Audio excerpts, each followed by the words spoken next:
Hello, everybody. Today I just wanted to do a quick kind of run through of the process that I use when I'm planning any sort of event. So today I'm kind of going to go through like how I would plan like a birthday party. So over here, I'll just write birthday party. Oops. And I'm just doing this in some of the spare back pages that I have in my Erin Condren that I'm using for my weekly Plan With Me videos and my monthly Plan With Me videos. So the first step, step one, is always going to be determine budget. So since we're talking about a birthday party, I'm going to say that the total budget is $500.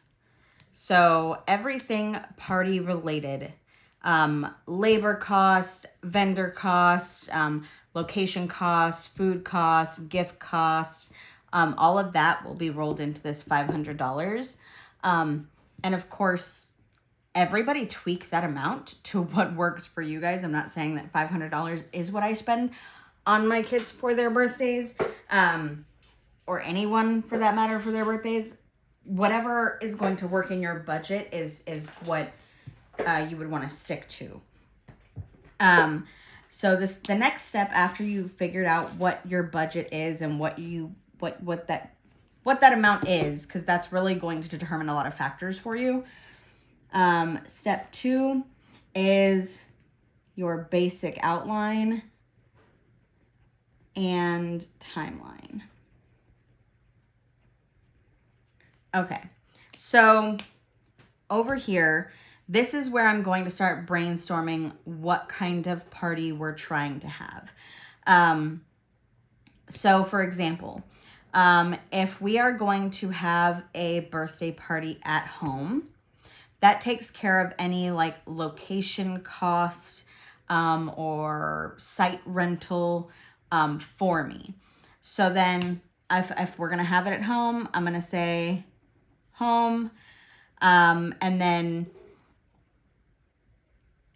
I would pick a date. And then I would pick a party theme. So let's say we'll do Minecraft. And let's say September 1st.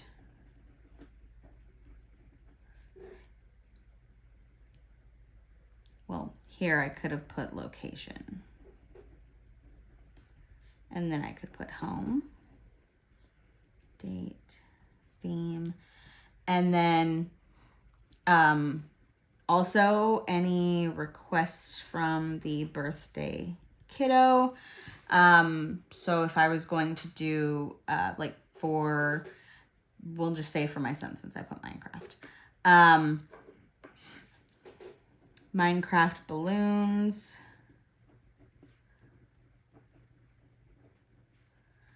Bounce house. And Minecraft gift bags. So those are all things that if I can afford that, I would like to put that in the birthday party. If I cannot afford that, then we'll have to either, figure something else out. For example, like if your child wants like a magician at their birthday party or to meet one of the Disney princesses, I know that there are people that you can hire for that type of thing, or even like to have like a snow cone truck like out front or something like that. Those are things that you're going to want to look into beforehand. Well, not beforehand per se, but like clearly before the day. So once I've got like my basic outline and timeline, if we are cooking the food, then I would want to cook and decorate day before.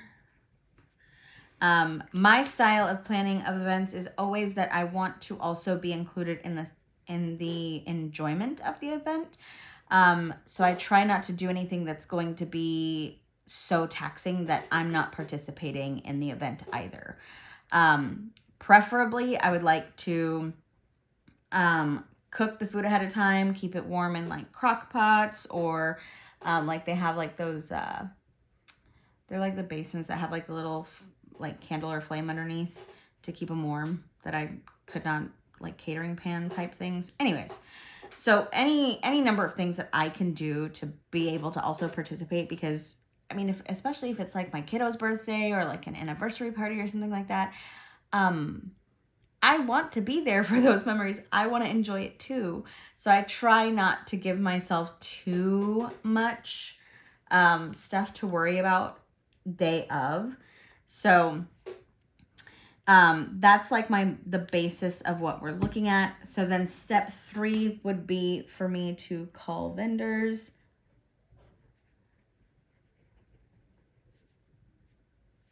I want to call the vendors. I want to get a quote from them. I want to know what their fees are.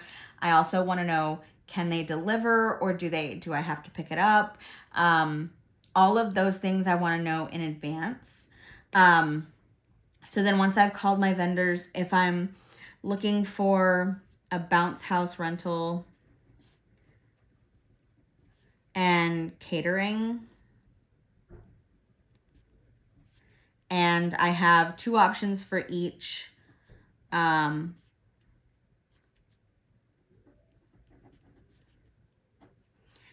then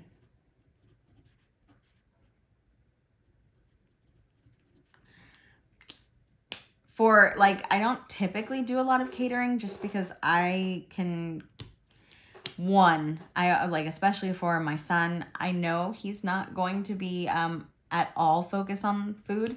For like the past 2 years, he literally hasn't even eaten a piece of his birthday cake because he's just like, no, I want to play with my friends. I want to get these gifts. I want to do my thing. I want to play, which makes sense. It's his birthday. But I don't typically do catering. But if I was going to do catering for like, if I was to have like an anniversary party, and we're going to have like 20 or 30 people, I might want to cater that so that I don't have to worry about cooking that amount of food and keeping it warm and all of those types of things. So depending on, again, your budget, if your budget is $500, you definitely don't want to spend $500 on just the catering. And yes, I realize this is some very basic math, but that's how the cost of a party can get so out of control so quickly. On top of that, if you have the ability to cook at least some halfway decent food, I'm sure none of your friends or family are coming expecting, a 10-course meal from a Michelin star chef. But call around and get those different prices for whatever area you may be in. Some of those items might be a little bit more pricey than others. And then of course, if you need help with like cleanup and stuff, that's something that you can always talk to friends and family about beforehand. I know my parents, they'll always come over and they help us with all kinds of stuff as needed. I think here recently, in the more recent years, we have done a lot more like low-key parties for the kids. Just because with our teenager getting older, she's like, you guys are so uncool. And then with our son, he's just very focused on like having his friends over and stuff. So even once they come over, like once a friend comes over, he's just like, I'm good. That's all I needed, Mom. And I'm like, all right, awesome. So he still always has a good time. Once you have talked to your vendors and seen the different options that you have, then you can make decisions based on that. So step 4 would be choosing and paying deposits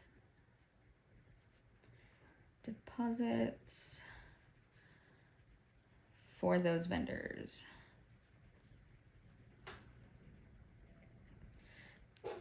Every time that like I host an event, like even if it's like something that I'm helping plan for work or something, I always want to make decisions and solidify those decisions as soon as possible, because these vendors, this is what they do. So they might be booked up literally the very next day after you call them. So if that's the vendor that you want and that's the price point you want, and the decision's made, you want to make sure that you get all those papers signed, deposits placed, so that your event is booked on their calendar and it doesn't get taken by somebody else.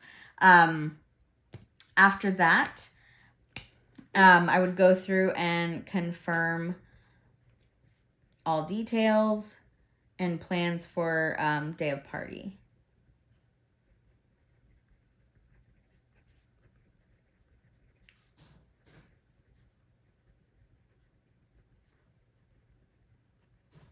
And depending on how far in advance you're planning said party, I'm sure you guys can tell by now, but I always try to do things well in advance, so that way I'm not scrambling the month before the party trying to figure things out. And I have had it happen where by the time of the party, one of my kids has changed their mind. And I'm like, hey, I'm so sorry. We've already put these things in stone. We've already paid these deposits. We've already planned out the party.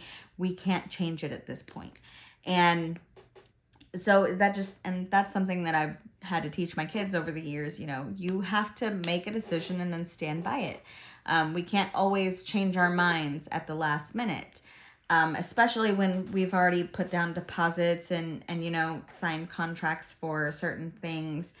So that has happened. I'm sure that that's happened with pretty much everybody. After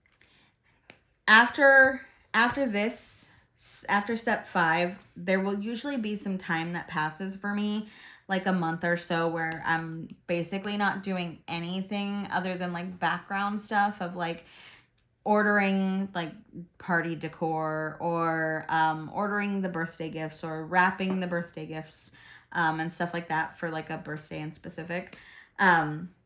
So step 6 would be day before prep. So for a birthday party like this, I would be cleaning my house. I would be cooking food. I would be, setting up some of the decorations that I can. Obviously, if you're buying helium balloons or a balloon arch, you might not want to set that up until morning of, just to make sure that nothing starts, dragging on the ground or deflating.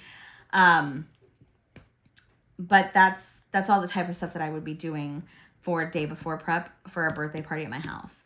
For a birthday party that we're throwing at a location, if it's not something where it's like an amusement center, like a trampoline park or something like that, where they kind of set up for you, I would make sure that everything was cooked and ready to go. I would make sure that everything is packed up that can be packed up, that doesn't need to be in a cooler. And then morning of, I would go, if we had to leave, I would go get ice for the cooler, put all the stuff in the cooler, get the birthday kiddo ready in whatever outfit they're wearing, all of that good stuff. Now, for a party at home, morning of, we would pick up any helium balloons, any ice we needed, because usually if we're doing a birthday party, it's going to be the weekend, of course.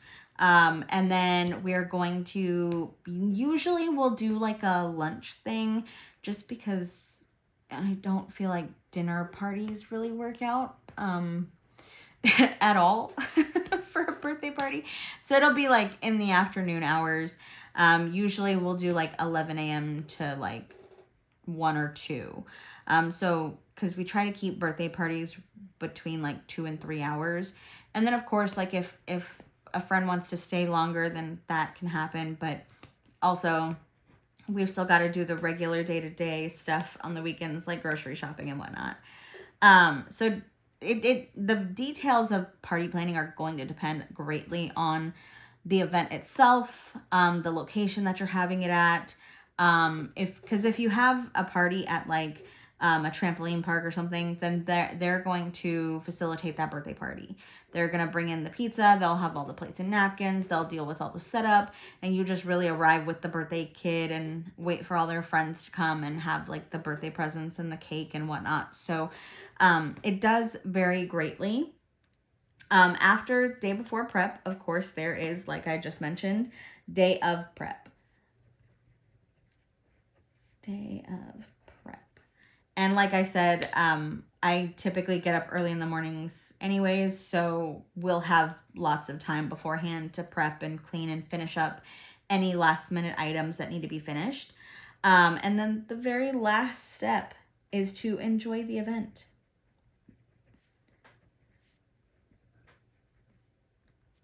It is very important to me that while I take all this time out to plan all of these wonderful things, it is very important to me that I'm also present and get to participate. That's why I do so much planning. Depending on the type of, event you're throwing with birthday parties for your kiddos, you can definitely save a ton of money by having the party at home, and, ordering some of the decorations off of Amazon. And my kids are not super huge on cake in the first place. So a lot of times I'll either ask them if they want their favorite dessert and then we can just put birthday candles on it. Or if, like sometimes even, one year my daughter had, one of her friends that came to her birthday party. Her mom owned a cake business. And so she made her a cake as her gift. And it was perfect. It was so beautiful. And, my daughter absolutely loved it. And she actually did it for free for us. So it was a money saving, measure for sure. If you have friends that do any of those things that can help you throw a birthday party, or, you guys can like trade offerings of sorts. So if you make, cards of any kind or something like that, like birthday cards or invitations, or wedding invites, you could do a service like that for them if they make you a cake type of thing. Or they can offer it as a gift, which this particular friend did offer as a gift, and it was lovely. It was one of the most beautiful cakes I've ever seen. Just talk to your friends. There are always ways to pull off a birthday party without spending, $100 or thousands of dollars, for that one day. Because you also still want to get your kiddo some gifts from mom and dad and everything. And it just depends. You can also, if you're throwing like a family only party, you can always do it like potluck style, where you guys have like a barbecue and you guys do all of the meats, but everybody brings a side dish so that you're not feeding everybody on your own. It just varies. It depends on a lot of different factors, but I hope that this helps some of you with maybe a little bit of those birthday plans. I usually keep some pages in the back of my planner to kind of go through all of these steps. Usually I'll do like a fourth of a page since there's 4 people in my family, and kind of jot down my notes and everything that I need. I try to pay attention when my kids mention what kind of birthday they want to have, so that way later in the year when their birthdays do roll around, it makes it a little bit easier for me to start getting those details together ahead of time. I hope you guys had fun. I know some of this was very basic information, but this is how I plan these larger events that come typically every year between birthdays and like different Christmas events and Thanksgiving as well, Easter, all of those different holidays. This is always the basic method that I use, the checklist that I use to keep myself on track. It's not always this simple or this intricate even.